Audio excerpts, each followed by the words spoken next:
ભારતીબેન, તમારો સવાલ છે કે મન અને ચિત્તમાં શું ફરક છે, બરાબર ને?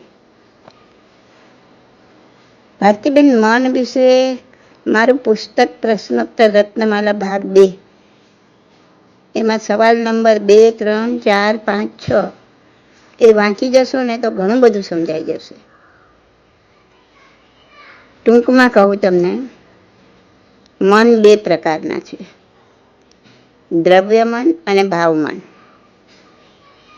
દ્રવ્યમન સૂક્ષ્મ મનોવર્ગણાના પૂતગલમાંથી બનેલું છે. જળ અણુ પરમાણુની રચનામાંથી બનેલું છે. એટલે જળ છે, પૂતગલ છે. દ્રવ્યમન જળ છે એટલે જોઈ શકાય છે, પણ જળ છે, જોઈ શકાય છે, પણ ખૂબ જ સૂક્ષ્મ પરમાણુમાંથી બન્યું છે, એટલે આપણે એને જોઈ શકતા નથી. પણ જે મનોપરજ્ઞાની હોય એને જોઈ શકે. હવે આપણા મનના વિચારો, ભાવો જેમ બદલાય એમ આ દ્રવ્યમનનો આકાર બદલાય. ખ્યાલ આવ્યો? મનના ભાવો બદલાય એ રીતના દ્રવ્યમનનો આકાર બદલાય. દ્રવ્યમન પોતે તો જળ છે, એનો આકાર બદલાય. એટલે આ બદલાતો આકાર જોઈને મનોપરજ્ઞાની આપણા વિચારોનું વાંચન કરી શકે. ખ્યાલ આવ્યો? આમાં દ્રવ્યમન કેવું છે? જળ છે, પણ ચિત્ત જળ નથી. એટલે દ્રવ્યમન અને ચિત્ત એ બંને એક નથી.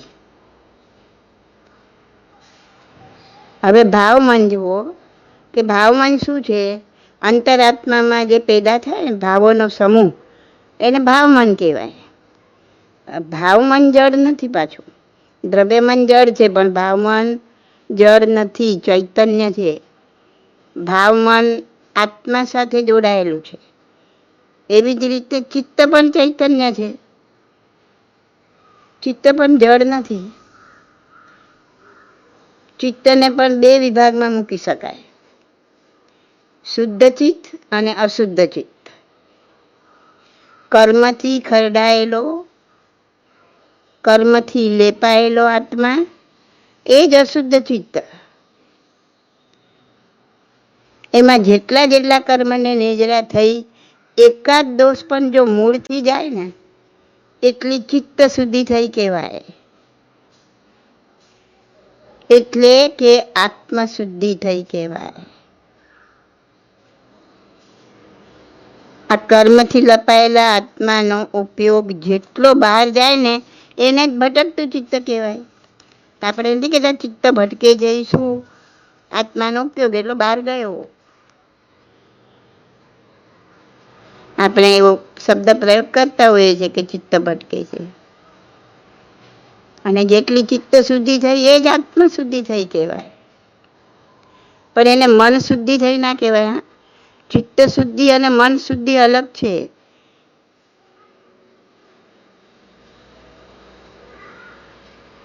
મન શુદ્ધિ એ આત્મશુદ્ધિ નથી.